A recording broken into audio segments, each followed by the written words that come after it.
Bonjour à tous et bienvenue pour cette émission organisée par la Fondation Fondapro. Ce soir, au menu, nous allons parler des aidants. Qui sont-ils? Quel est leur rôle? Alors, pourquoi notre fondation a choisi d'en parler? J'ai fait quelques recherches et je vais vous donner simplement en introduction quelques chiffres. En France, le nombre d'aidants n'a cessé de croître ces dernières années. Plus de 10 millions de personnes se déclarent apporter une aide régulière à un proche en situation de handicap ou de perte d'autonomie en 2023. Il faut savoir que ça représente 1 million de mineurs. Nous sommes donc tous des aidants et des aidés en puissance. Alors, qui sont ces aidants? Quelle place leur laisse-t-on? Quels sont les dispositifs qui existent au sein de notre société pour les aider? Autant de questions auxquelles nous allons tenter de répondre. Avec nous ce soir, j'ai le plaisir d'accueillir Gwenaëlle Tual. Bonsoir. Bonsoir Gwenaëlle, vous êtes présidente de l'Association française des aidants. Avec nous également Raymond Merle, vous êtes patient expert et directeur de la SUMS. C'est ça.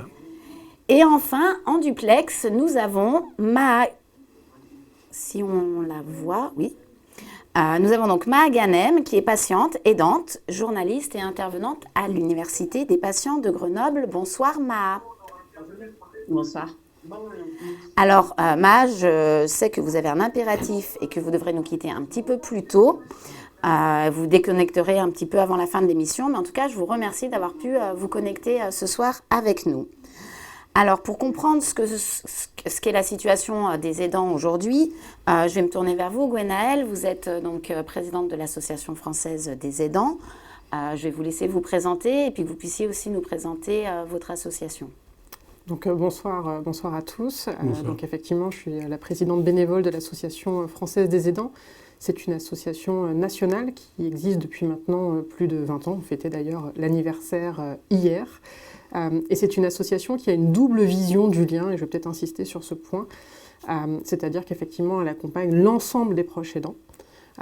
Et donc dans la relation des proches aidants à la personne accompagnée, également dans la relation, le lien des proches aidants à la société. C'est-à-dire qu'effectivement, nous accompagnons, et ça c'est une spécificité, tous les proches aidants, quel que soit l'âge, la situation de maladie, de handicap de la personne accompagnée, et quel que soit l'âge, la maladie, la situation de handicap du proche aidant lui-même.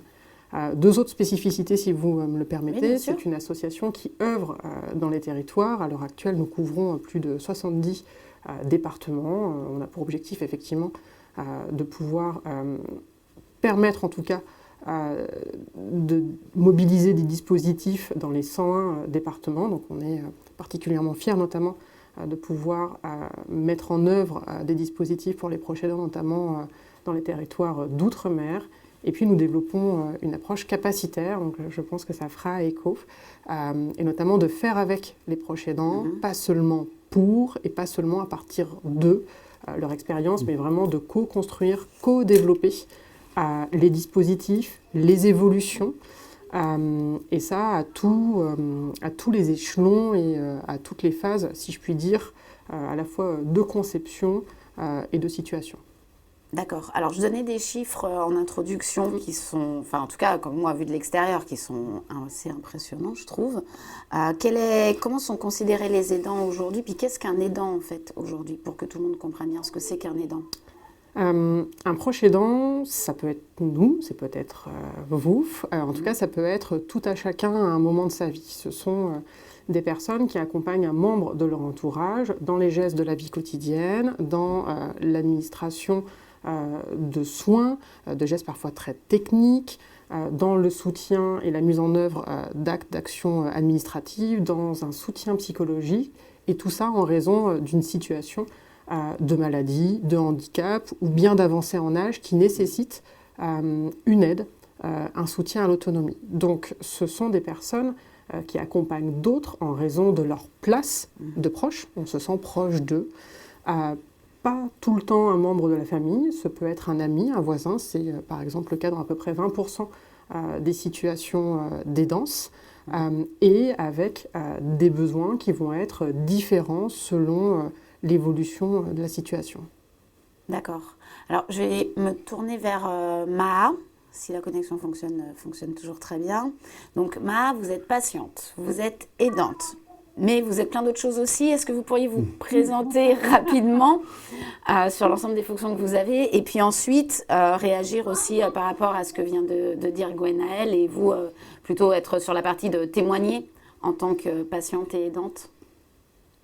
Oui, bien sûr. Donc, rebonsoir à toutes et à tous. Et en effet, donc, malheureusement, je suis atteinte d'une pathologie chronique. Je suis tombée gravement malade il y a une dizaine d'années.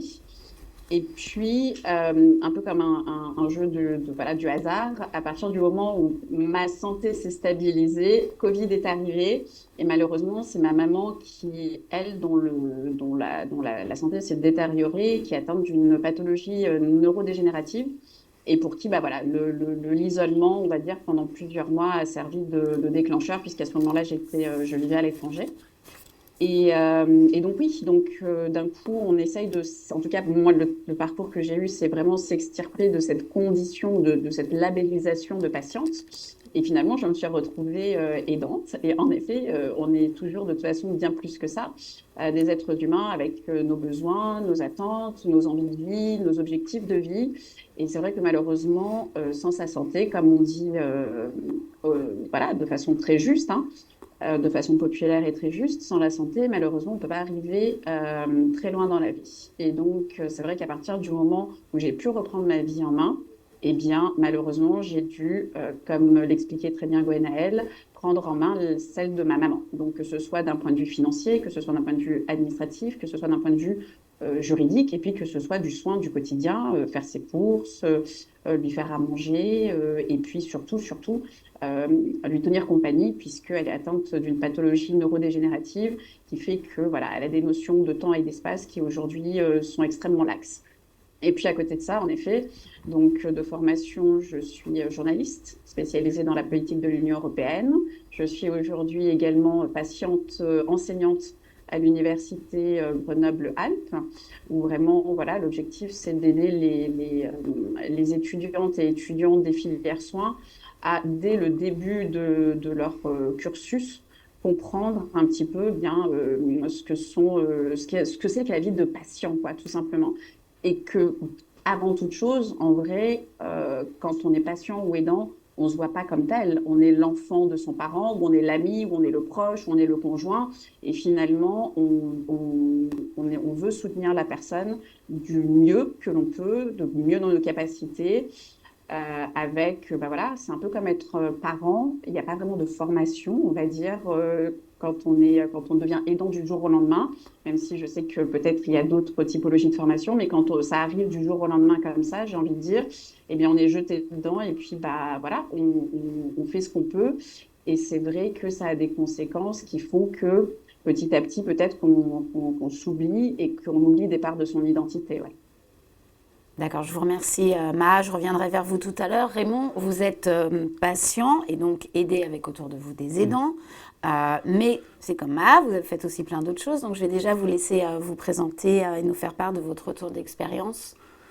Merci. Donc moi, je suis atteint d'une pathologie rénale chronique depuis 35 ans, avec 2 transplantations rénales, 2 périodes de dialyse, un accident cardiaque, un syndrome d'apnée du sommeil, un parcours un petit peu chaotique.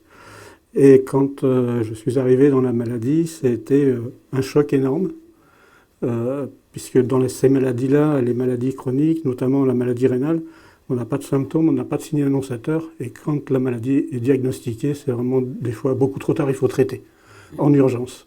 Et traiter en urgence, ça veut dire que ça bouscule complètement la vie, sa vie personnelle, sa vie professionnelle, et les proches, à ce moment-là, sont complètement déstabilisés.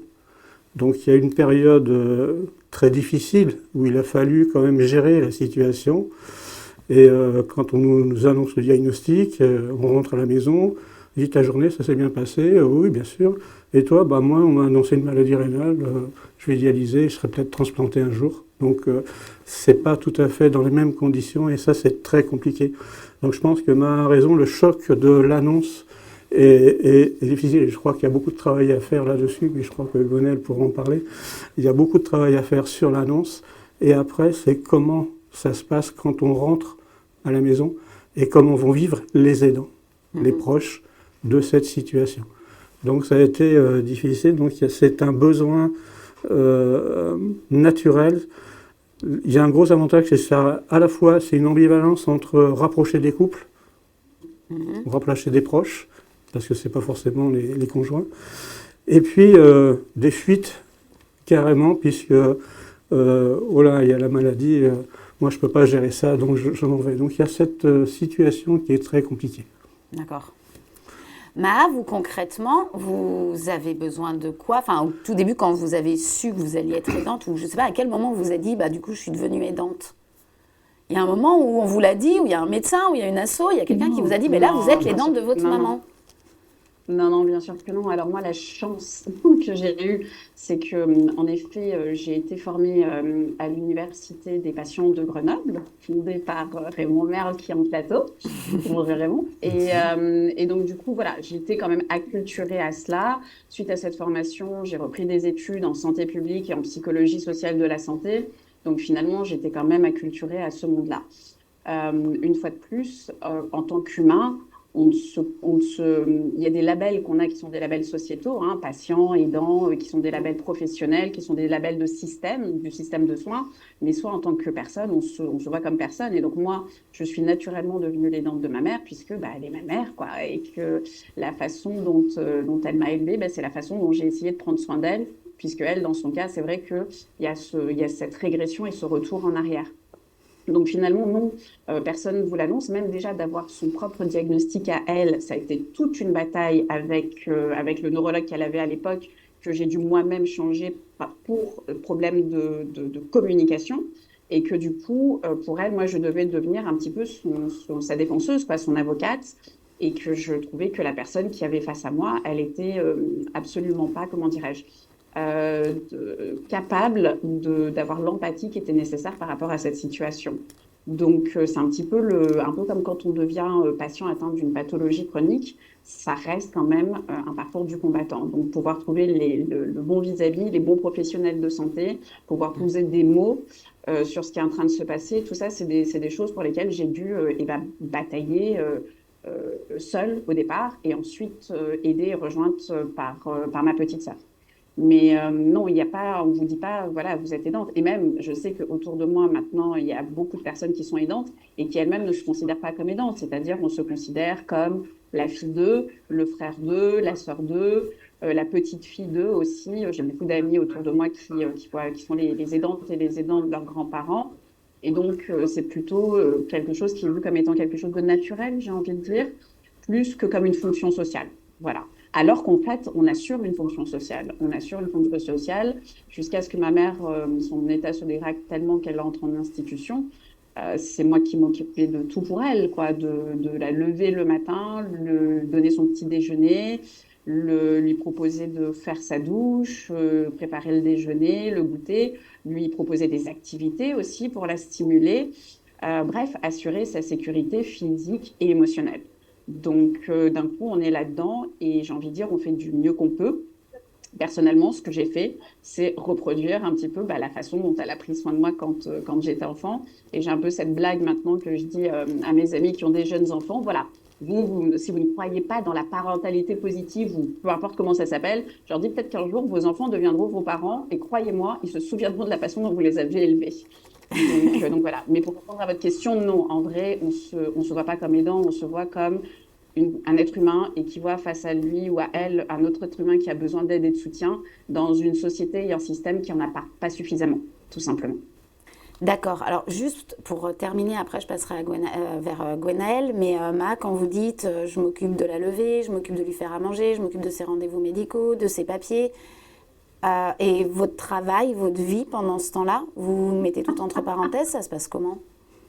Oui, pendant cela, moi, ma vie, par contre, elle s'est beaucoup dégradée. Hein. La santé de ma vie s'est beaucoup dégradée, tout à fait. C'est-à-dire que quand vous faites tout ça, et je pense que voilà, n'importe quel jeune parent peut-être pourrait se retrouver là-dedans. Pendant ce temps-là, en fait, moi, au départ, j'étais indépendante comme journaliste, et ça, c'était un vrai choix de carrière pour moi d'être indépendante. Puis, je suis devenue salariée parce que je voyais que ça n'allait pas avec mon statut d'aidante. Et finalement, j'ai dû même arrêter de travailler. Je m'en suis retrouvée au chômage parce que par rapport aux besoins de ma mère et par rapport à l'aide qu'on pouvait trouver, avec des aides à domicile ou des choses comme ça. Il n'y avait pas suffisamment d'offres pour qu'elle puisse avoir cette sécurité, une fois de plus, physique et émotionnelle qui lui était nécessaire pour pouvoir quand même continuer à avoir une vie, quoi. Parce qu'au final, c'est ce qu'on veut. C'est-à-dire que la personne qui est face à nous, quand on est aidante ou aidant, on la traite comme une personne. Donc, on veut qu'elle puisse avoir une qualité de vie qui lui soit satisfaisante. Et pour pouvoir faire ça, ça demande du temps, ça demande de l'argent, ça demande des ressources intérieures et extérieures qui ne sont pas nécessairement disponibles. Selon là où on vit, selon ses capacités à aller les chercher. Parce que moi, toute ma vie était tournée vers elle, quoi. Donc, c'est vrai qu'il y avait des petits programmes de formation. Je pense par exemple donc, à Alzheimer France. Sauf que pendant qu'on fait la formation pour être aidant d'une personne qui a une pathologie Alzheimer ou apparentée, en fait, on ne peut pas emmener la personne avec soi et la laisser dans une salle à côté. Il faut trouver une solution pour qu'elle soit gardée, à défaut d'un meilleur terme, et que trouver cette solution de garde à la volée comme ça, c'est très compliqué.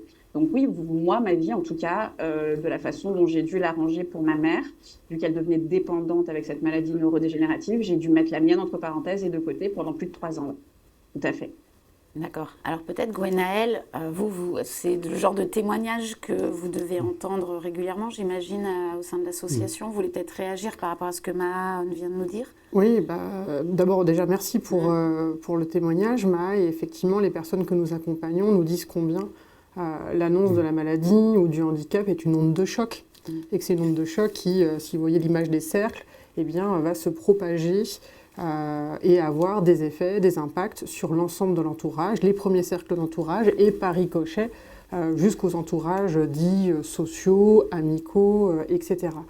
Vous avez posé la question tout à l'heure de à quel moment on se sent en situation d'aidance. C'est finalement, et Maha l'a très bien décrit, quand on se sent plus proche d'eux. C'est-à-dire où finalement la place du proche qui était la nôtre en tant que conjoint, petit enfant, ami, parent, devient celle d'un aidant, d'une fonction, et que parfois on a le sentiment qu'elle est celle d'une fonction qui se substitue à un auxiliaire de vie, à un aide-soignant, à un infirmier, où finalement les gestes techniques sont les mêmes, mais comme on a des émotions, des relations qui sont dans un autre cadre, nous n'allons pas du tout le vivre de la même façon. C'est pour ça qu'effectivement, l'association, on insiste beaucoup sur le fait que quand bien même il peut y avoir des gestes techniques qui soient similaires, je pense par exemple à des proches aidants qui font des aspirations de trach, au même titre que d'autres professionnels, il n'y a rien à faire. Le cadre émotionnel, le cadre affectif étant différent, vous n'allez pas le vivre du tout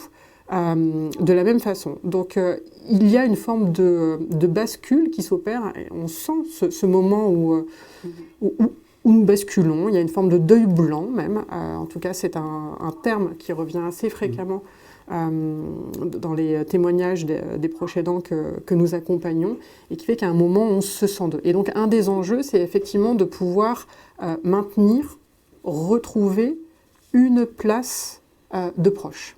Et pas seulement être dans un rôle, une fonction d'aidant. Et ça, c'est un enjeu qui n'est pas qu'un enjeu individuel, en fait. C'est un enjeu à beaucoup plus large échelle, qui est un enjeu sociétal, notamment au vu, à l'heure actuelle, des défis que tout le monde rencontre en termes d'organisation des soins, que ce soit au domicile ou en établissement. Alors, quand on préparait l'émission, Gwenaëlle, vous me disiez, il y a plein d'initiatives. Je me demandais, est-ce qu'il y a des initiatives au niveau des institutions qui sont mises en place, etc. Alors, il y en a plein. On ne les connaît pas forcément toutes. Est-ce que vous pouvez en parler un petit peu aussi ? Oui, en fait, on a des verres sur la table. Alors, selon que l'on regarde si le verre est à moitié plein ou à moitié vide, et les deux composent le verre, en fait. C'est ça aussi qui fait le nuancier de la situation. Il y a eu des avancées ces dernières années, et ça, elles sont indéniables, que ce soit sur le plan législatif ou concernant à la fois la nature et la quantité des dispositifs mis en œuvre. C'est un fait. Pour autant, beaucoup de proches aidants, et d'ailleurs de professionnels, nous disent que ces avancées-là, elles n'arrivent pas dans les quotidiens. Donc on est dans une situation où il existe des dispositifs, on peut même parler de myriades parfois d'informations concernant les dispositifs, mais où d'une part l'accès et le recours aux dispositifs est parfois compliqué, parfois il faut le dire je crois un parcours du combattant, et où d'autres fois les dispositifs, parce qu'ils n'ont pas été co-conçus, co-construits avec les proches aidants, sont d'une certaine façon mal ou pas adaptés, ne répondant pas aux besoins des proches directement. Donc, il y a du non-recours. Et il y a du non-recours au dispositif pour différentes raisons. Je vais vous en donner un.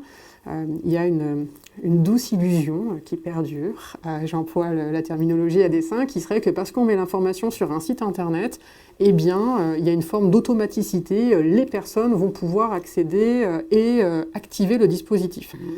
Mais quand au-delà du fait qu'il y a, à peu près, je crois, donné l'INSEE, 17% de la population française qui est en situation d'électronisme, mais quand même vous accédez à l'information sur le site internet, l'appli en question, il y a tout un travail, un cheminement pour qualifier l'information et pouvoir s'orienter. Ce qui est déjà un acte en lui-même qui n'est pas anodin en fait.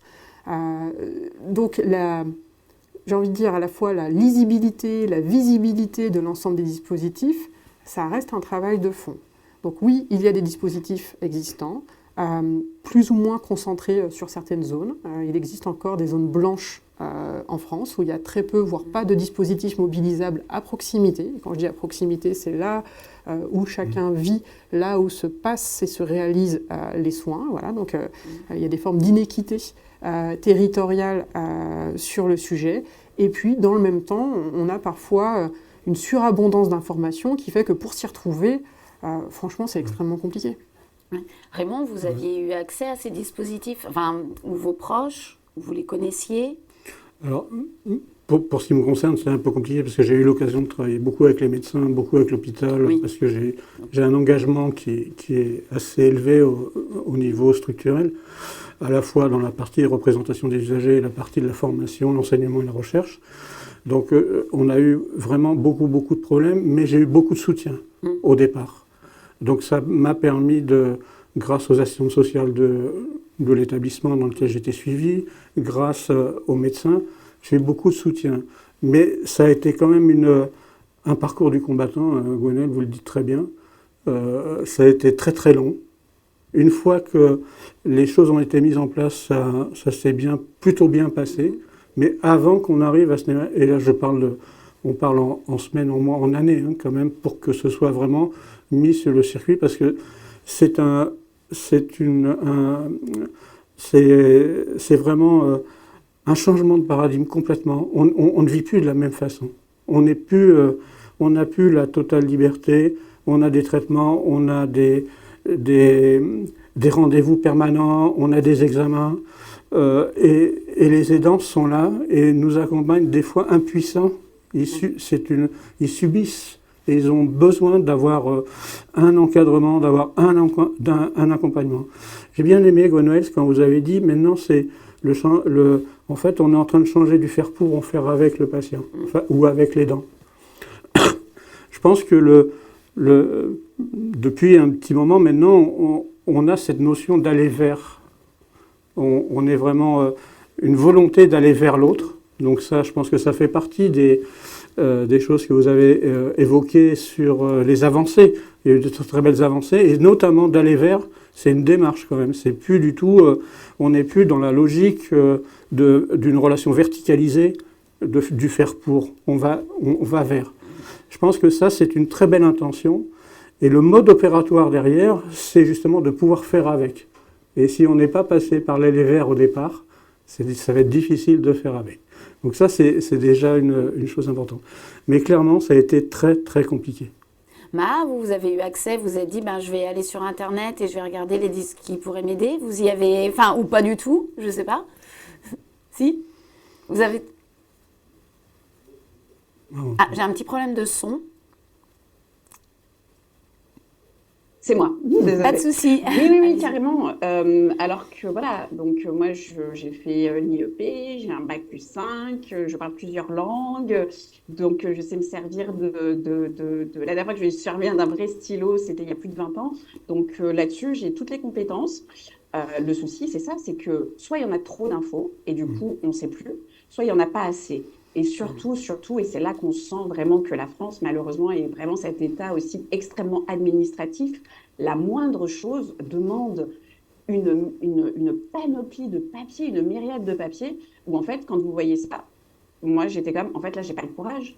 Déjà, j'ai que 2 heures dans la journée pour pouvoir le faire, c'est-à-dire c'était au moment où elle faisait sa sieste, parce que sinon, il faut être là, la sollicitation est permanente. Et une fois qu'on a toutes ces infos-là, la moindre aide, le moindre ceci, le moindre cela, c'est soit des mois d'attente, trouver une aide à domicile, par exemple, sur la ville de Grenoble, où je suis, au moment où ma maman en avait besoin et où j'en avais besoin, toutes celles qui sont recommandées par la ville, eh bien, ils ne prenaient plus de nouvelles personnes. Quand on vous dit ça, et vous avez une liste, elle fait 10 pages, hein. Vous les faites toutes, et on vous dit non, mais là, on a trop de demandes, parce que c'était Covid, etc. On a trop de demandes, on n'a pas assez de personnel. Et ensuite, on vous dit non, mais vous pouvez toujours, alors c'est très sympa, ils essaient toujours de vous rediriger. Mais en fait, vous n'avez pas le temps de passer 5 heures au téléphone par jour. Les formations en ligne aussi, hein, c'est super, moi j'ai essayé d'en faire, mais il y en a certaines, on arrive au bout de ça, on est comme c'est bien, on a parlé de mon vécu, mais moi émotionnellement, ça ne me soutient pas, puisque comme le disait Gwenaëlle, effectivement, quand bien cette personne-là, on a une relation émotionnelle et affective avec elle, tout est compliqué. Voir son parent se dégrader devant soi, c'est une chose vraiment que je ne souhaite à personne, et clairement pas à vivre aussi longtemps que j'ai pu le vivre, quoi. C'est extrêmement compliqué. Et donc, bien sûr, on se projette soi. Bien sûr, on se dit qu'on veut absolument être parfait, comme les parents qui veulent être parfaits. Et en fait, on a l'impression qu'à chaque étape, c'est jamais assez, qu'on n'est jamais assez, qu'on n'en fait jamais assez, on devrait peut-être trouver une meilleure info, etc.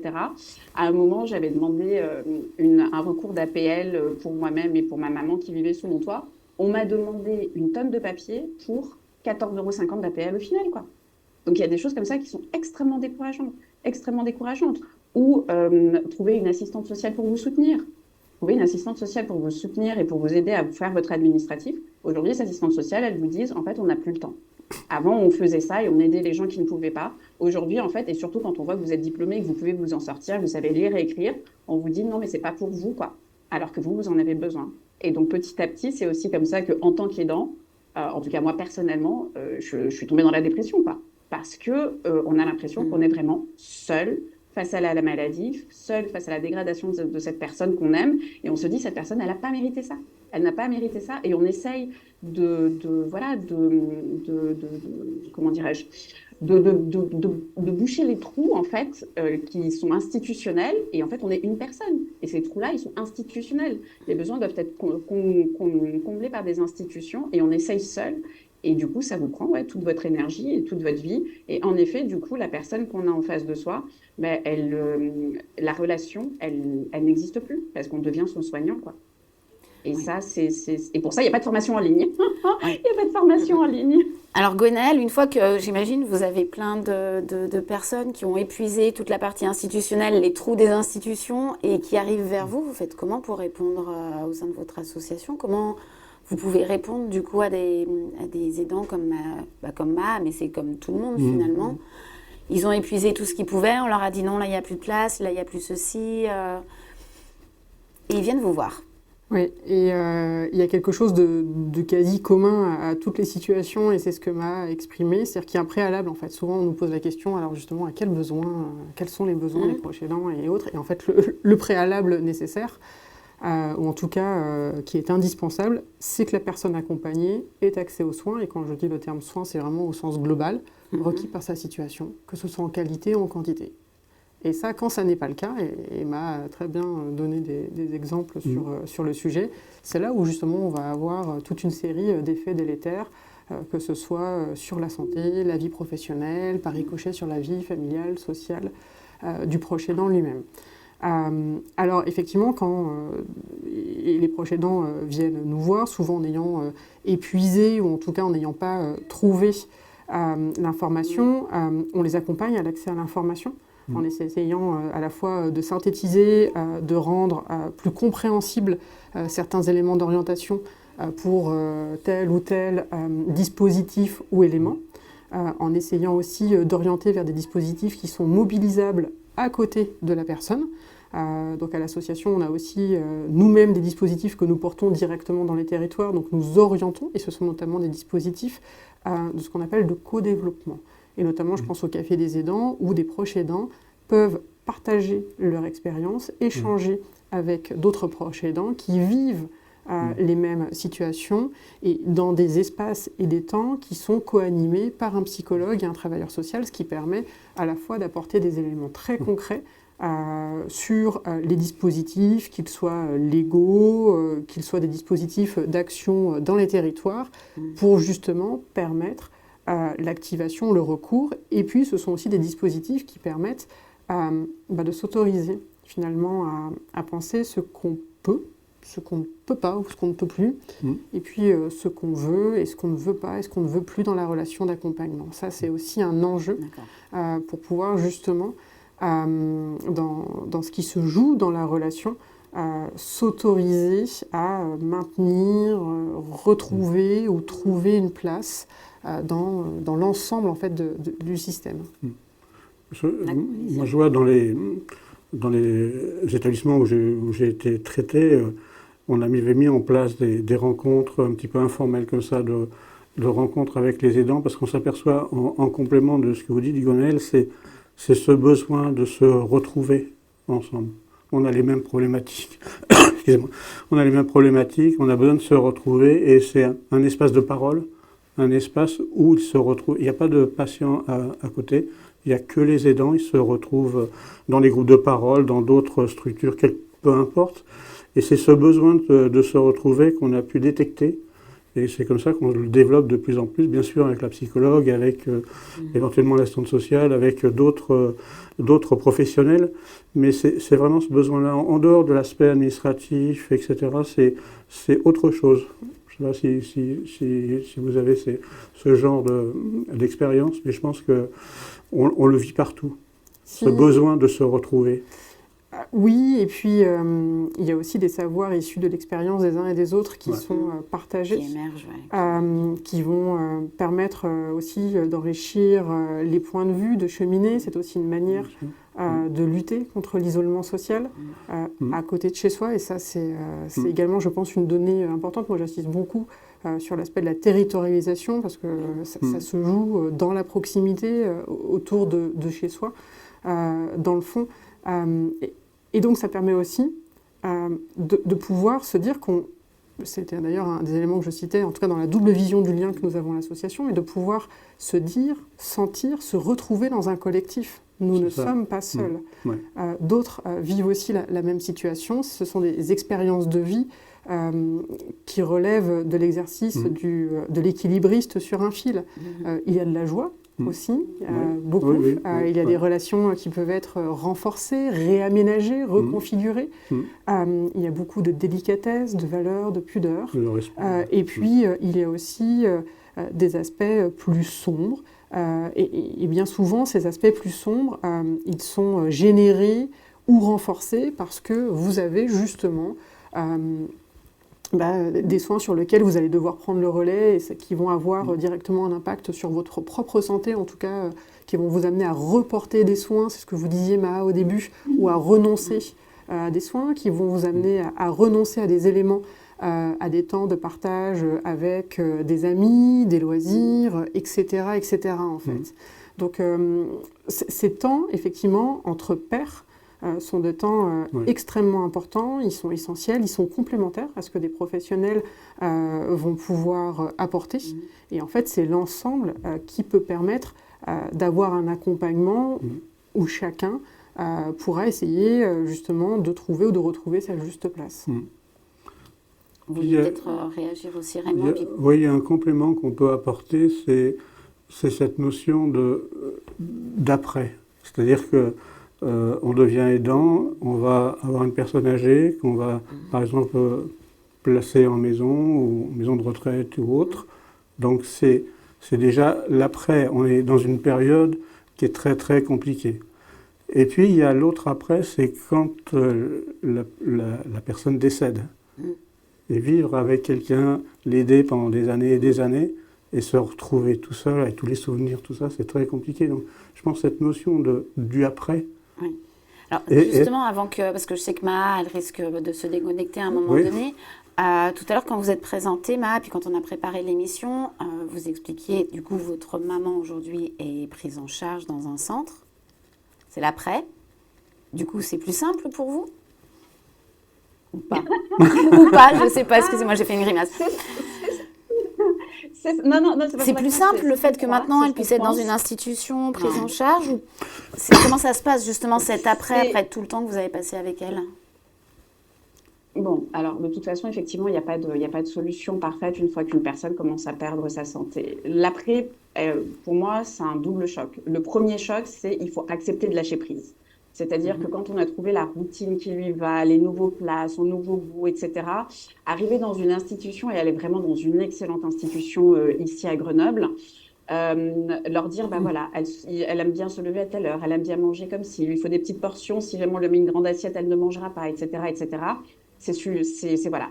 Et du coup, au début, avec ma petite sœur, on y allait tous les jours et on nous a demandé de venir un peu moins souvent pour laisser au personnel soignant, en fait, bah, prendre leur place et justement faire leur travail.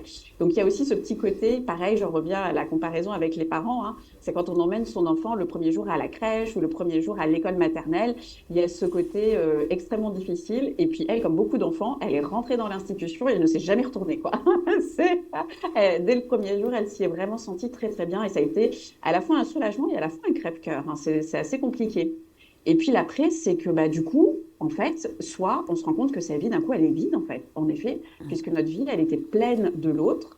Et des choses toutes bêtes, hein, il faut les déclarations d'impôts des 3 dernières années que je n'ai pas fait pour moi-même, en fait, il faut que je les fasse. Ma carrière, ma vie professionnelle, aujourd'hui, ma carrière, c'est quoi? Et surtout, moi, ce qui me touche aujourd'hui de plein fouet, c'est le burn-out, quoi.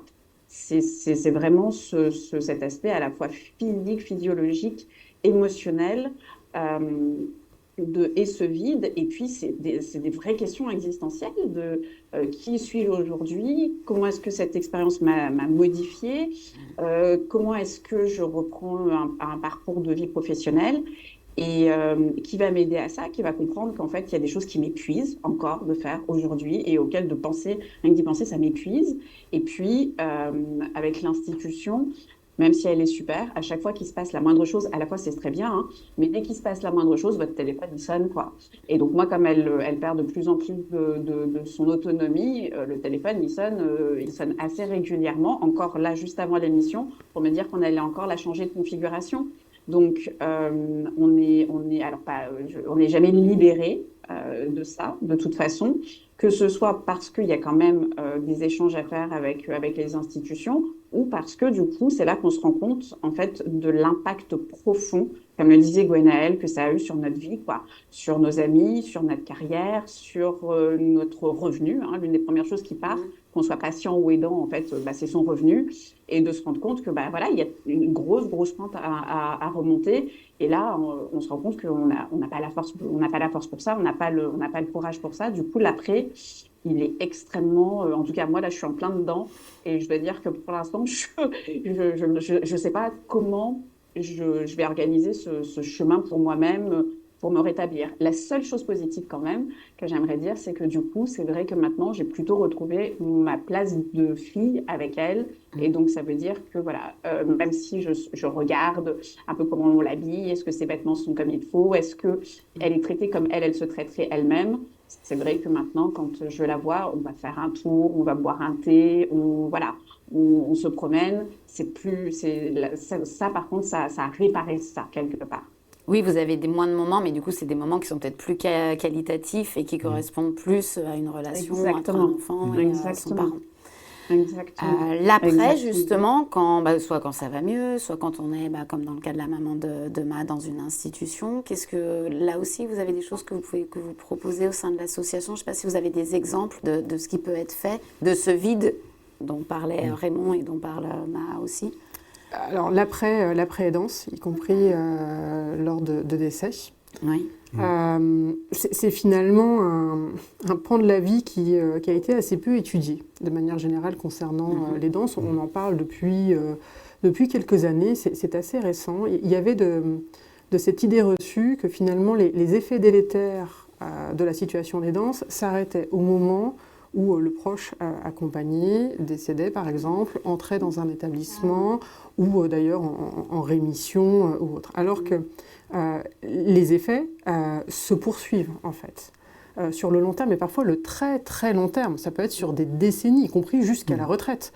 Prenons l'exemple, et c'est souvent le cas de femmes qui, lors par exemple de la venue au monde d'un premier enfant en situation de polyhandicap, et qui ne vont pas entrer, par exemple, sur le marché de l'emploi, ou qui vont arrêter, mais de façon assez précoce dans leur carrière professionnelle, et qui vont accompagner de manière mais très très intense en tant que parents aidants leur enfant pendant plusieurs décennies, et qui, les effets vont se prolonger jusqu'à leur retraite, par exemple. Donc ça a été dans le fond assez mal étudié. On dispose de quelques données, je pense notamment à 2 structures qui ont travaillé un peu plus sur ces sujets. Je pense notamment à la Fondation France Répit, qui a mené de travaux, également avec l'association Avec nos proches, qui a mené une enquête exploratoire. Il y a des travaux aussi de sociologues, je ne pourrais pas tous les citer, mais qui ont permis de pouvoir circonscrire un peu mieux ce que nous, empiriquement,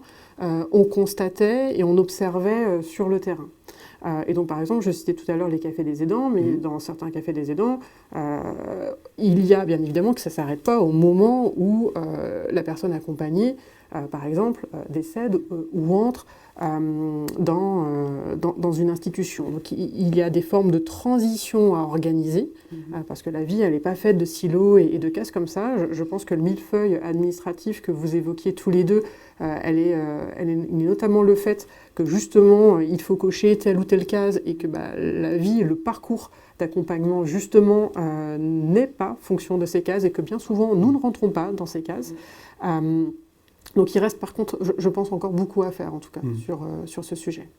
D'accord, et je pense qu'il y a plein de choses qui vont être faites, étant donné que, comme je disais, on est de plus en plus nombreux à être aidants. Vous avez parlé un peu en filigrane des formations, très rapidement. Alors je vais me tourner vers vous, Raymond. Est-ce que vous pourriez nous en dire un peu plus? Quel type de formation il existe aujourd'hui? À quoi elles peuvent servir? À quoi ça sert que je me fasse former? Il y a besoin, dans tous les cas, il y a un besoin de formation, et c'est une obligation réglementaire, c'est une obligation légale, la formation des aidants. Donc il y a tout un tas de structures qui forment, qu'elles soient institutionnelles, associatives. Je crois que beaucoup d'associations forment. Mais je pense que ce qui serait intéressant peut-être, Gwenaëlle, c'est de présenter un cas concret de formation que vous dispensez, vous, à l'association des aidants, française des aidants, parce que je pense qu'il y a des structures de formation, mais il y a vraiment besoin de travailler sur la formation, parce qu'un aidant, comme le dit très bien Maha, rentrer dans les danses comme ça, c'est brutal, c'est soudain, et on n'est pas armé pour ça. Donc il y a besoin de formation. Donc, il y a énormément de structures qui forment à l'heure actuelle. Mais je pense que pour illustrer, ce serait peut-être mieux de voir un petit peu la formation que vous dispensez à l'Association française des aidants, pour illustrer un petit peu jusqu'où ça peut aller. Je vous laisse peut-être... Alors, effectivement, donc, nous avons un programme de formation qui s'adresse directement aux proches aidants, et qui est d'ailleurs notamment subventionné par la CNSA. Et c'est un programme de formation donc à la fois en présentiel et en distanciel, et qui vise à accompagner à l'autodétermination. Alors souvent on me dit, vous visez à accompagner au choix. Alors je précise d'emblée, mon propos n'est pas de dire que tout à chacun, on a le choix de tous les choix dans la vie. Je crois que moi j'ai l'intime conviction que lorsque l'on est en situation d'aidance, ce que nous vivons justement, c'est des formes de choix renouvelés au quotidien, qui se recomposent. Et un des enjeux, c'est de pouvoir justement s'auto-déterminer. Donc le programme de formation que nous proposons est un programme qui vise justement à accompagner à l'autodétermination, et notamment à ce qu'on peut et ce qu'on veut dans la relation d'accompagnement.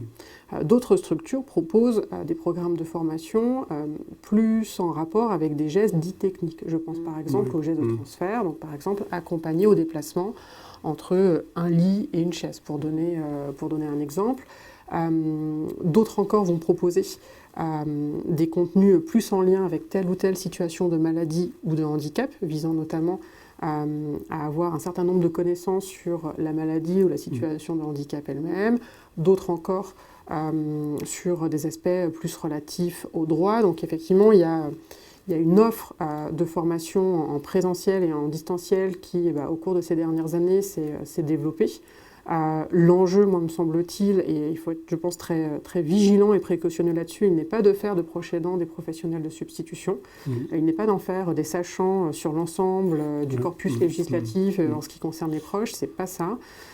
C'est que les proches puissent être des citoyens à part entière, ne pas avoir le sentiment que la place laissée est celle d'un strapontin et que donc ils peuvent exercer leurs droits, l'effectivité de leurs droits fondamentaux et aussi des droits spécifiques, puisqu'il y a eu effectivement ces dernières années la création de droits spécifiques s'adressant aux proches aidants. D'accord, très bien. Et puis je pense que ça permet aussi de valoriser la légitimité, parce que les aidants ont besoin de se retrouver, comme on l'a vu tout à l'heure, donc il y a besoin de... C'est pour ça que toutes ces formations qui sont dispensées doivent être suivies, développées, évaluées en permanence pour permettre aux aidants de se sentir légitimes, parce que l'aidant a vraiment ces besoins-là. Il faut partir. On parlait tout à l'heure du faire pour, en faire avec. Là, on n'est plus partir de l'offre, on part des besoins. Et je pense que c'est toutes ces formations qu'il faut qu'ils se développent. Nous, les structures qu'on a mis en place, que ce soit l'Université des patients, comme le citait très bien Ma tout à l'heure, ou d'autres, notre association qui est l'association pour soutenir, encourager l'engagement des usagers dans les secteurs social, médico-social et sanitaire, c'est vraiment cette démarche-là qu'il faut arriver à faire et travailler ensemble à cette évolution dans la formation. Mais il faut que les aidants qui vont se former, je parlais de légitimité parce que c'est un mot qui est important, je pense, là, se sentir légitime de faire des choses. Souvent, les aidants se sentent un petit peu isolés et pas toujours soutenus. Et ça, je pense que ça en fait partie. Alors, comme vous l'avez tous dit, on devient aidant, on n'est pas préparé à ça. Mais est-ce que, justement, vu l'ampleur quand même du nombre de personnes qui sont aidants dans notre pays, est-ce qu'il y a des moyens de sensibiliser aussi, autrement que par notre émission, mais de sensibiliser justement la population avant de devenir aidant? Est-ce que ça se fait? Parce que je disais, par exemple, je voyais le nombre d'enfants qui sont aidants aujourd'hui. C'est aussi un vrai sujet. Est-ce qu'il y a des sensibilisations dans les écoles ou dans des endroits? Est-ce que vous pourriez nous en parler? Alors, il y a par exemple l'association JAD, Jeunes Aidants Ensemble, qui fait un travail formidable et qui développe des modules de sensibilisation à destination du personnel de l'éducation nationale pour sensibiliser aux situations des écoliers, des étudiants en situation d'aidance et pouvoir amener... à la fois des éléments de repérage et d'orientation. Il y a des campagnes qui ont été organisées par des acteurs privés par exemple au sein d'entreprises, pour pouvoir là aussi sensibiliser l'ensemble des salariés aux situations d'aidance avec un objectif derrière, bien souvent, de pouvoir réorienter, ou en tout cas d'amener une information sur les dispositifs qui peut être mobilisés en proximité. Il y a une stratégie nationale, Agir pour les aidants, et au programme de celle-ci, il est prévu une campagne nationale qui devrait avoir lieu, si ma mémoire est bonne, d'ici fin d'année, et qui vise justement à apporter des éléments d'information concernant les situations d'aidance. Une fois qu'on s'est dit ça, il y a, me semble-t-il, un élément d'ordre culturel, sociétal, en fait. Au-delà de ce que Raymond évoquait, bien souvent, en tout cas dans les propos de ce que nous pouvons entendre, on a des formes d'oscillation. Alors, on entend plusieurs choses, en fait, et qui sont finalement toutes autant d'idées reçues, puisqu'on est dans une mosaïque de situations, il y a véritablement un nuancier. On entend souvent que les proches aidants, ce sont des héros. Pour d'autres, ça va être naturel. Vous voyez déjà comment le curseur se place. Pour d'autres encore, des substituts d'auxiliaires de vie. Et pour d'autres encore, les proches aidants se résument à une image très très noire, où finalement ils ne sont définis que par ce qui minore. C'est-à-dire que si vous êtes en situation de proche aidant, dans le fond, vous êtes moins capable moins capable d'avoir une vie professionnelle, moins capable de. Et là, on a un effort collectif à faire effectivement sur le sujet pour changer de paradigme et aussi voir toutes les ressources, toutes les forces que les proches aidants mobilisent au quotidien. je veux dire, accompagner une personne, et je pense que le témoignage de Maha l'a montré, c'est aussi développer des trésors d'ingéniosité, c'est aussi mettre en place un certain nombre d'astuces, avoir ou renforcer des compétences. Il y a donc toute une expertise à la fois individuelle et collective, et là, il faut que nous puissions apprendre des proches aidants, pas simplement entendre leur témoignage, c'est bien évidemment important, mais il va falloir passer à l'étape d'après et pouvoir justement apprendre de ces expériences-là à un niveau individuel dans les différents parcours accompagnés, mais aussi à un niveau collectif. Je vais vous prendre un exemple d'un niveau collectif pour lequel, clairement, me semble-t-il, nous sommes passés à côté.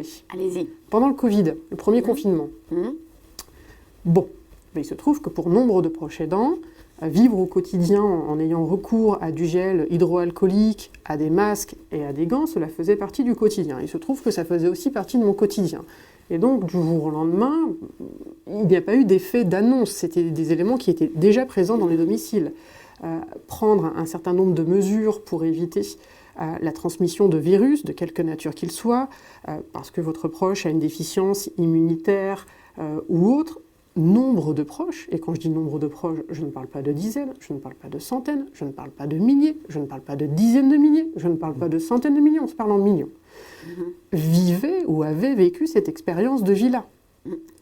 Nous aurions pu collectivement nous tourner vers ces proches et leur demander quelles étaient leurs leçons, leurs enseignements d'une vie avec ces gestes dits gestes barrières. Ça n'a pas été le cas. Les proches aidants ont été considérés comme d'autres, comme des destinataires, récipiendaires d'aide, et plutôt on a été regardé sur comment ils pouvaient assurer la continuité. On ne s'est d'ailleurs pas posé la question de si ça allait tenir ou pas. Avec les proches aidants, vous avez le sentiment que vous pouvez tirer sur la corde, ça s'use, mais ça ne se cassera pas. Et en fait, tant qu'il subsiste cette image-là, eh bien finalement, sur le plan sociétal, sur le plan culturel, on a en filigrane une image qui empêche d'opérer un saut véritablement qualitatif dans la manière d'accompagner les proches aidants. Et moi, je reviens à un point qui est très important. Un proche aidant, c'est pas uniquement le lien entre un proche aidant et la personne accompagnée, mais c'est aussi le lien du proche aidant à la société. Et donc, si on se prive de penser à cette deuxième dimension, eh ben, nous produisons aussi collectivement des effets très délétères. Merci. Alors, on arrive déjà à la fin de notre émission. Du coup, Raymond, si vous aviez un message à faire passer par rapport à tout ce qui vient d'être dit, qu'on retienne, ce serait quoi ? Je pense que c'est renforcer le faire ensemble. Tous les acteurs ont quelque chose à faire, quelque chose à dire. Et il faut éviter de travailler en silo, qu'on travaille tous ensemble. On a besoin les uns des autres. Merci Raymond. Et puis du coup, Gwenaëlle, je vais me tourner vers vous pour le mot de la fin.